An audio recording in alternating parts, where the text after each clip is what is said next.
Welcome to Ryan Brothers Coffee here in Barrio Logan. Today we're going to be talking about sustainability and practices that we've been implementing. We've pretty much, for the last couple years, have really done a great job, like everyone else, with separating our products in terms of waste from our cardboard. And we have a nice program in the back where we do break down and recycle all the cardboard, both for wholesale and obviously for the retail, so the two connect. And we separate that from our trash. So that's been the biggest one that we've been doing for many years. And then, of course, in our retail setting, we've done a great job with our purchasing and managing our waste and kind of setting up a business where we have very direct handling of all of our waste every day, so we keep that to as minimal as possible, even down to our grounds, which is probably the most recent program. We started with our freestyle espresso maker, and we take the grinds, and after we make the shots, we rinse it out and dump it into a holding container. And at the end of the day, the weight of those grounds with the water is so significant that if it went in our trash, it would actually break the bag. So we use that as fertilizer. It's a very healthy, sustainable practice going forward. Last year, we've really taken a good look at our menu, and we've settled on a couple sizes. So we've shrunk down the sizes to where we have just 1 cup size on the cold beverage lineup. And for the hot, we only have the 12 and 16. And this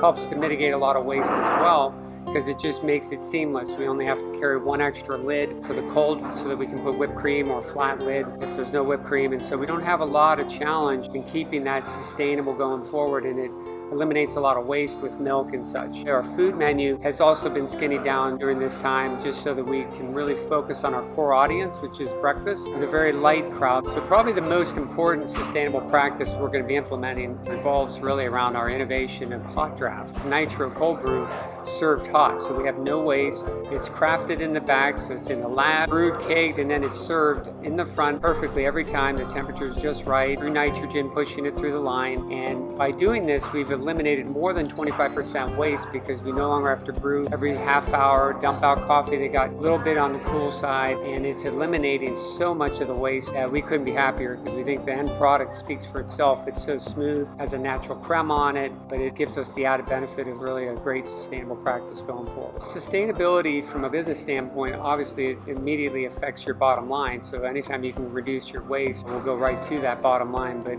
I think it's just more than that. I think as a business, it reflects the kind of culture and values you have. It's our way of giving back. Our environment is something we all take for granted. I think it's important that we treasure it. We live in San Diego, one of the best places in the country. There's no better place to really hit that message home, is looking at where you live and really valuing it. I have kids, and my brothers have their kids too, and we love nature, we love the environment, so we look at what we can do in any small part to kind of preserve and protect that. Is beyond the scope of business. It's a real moral obligation.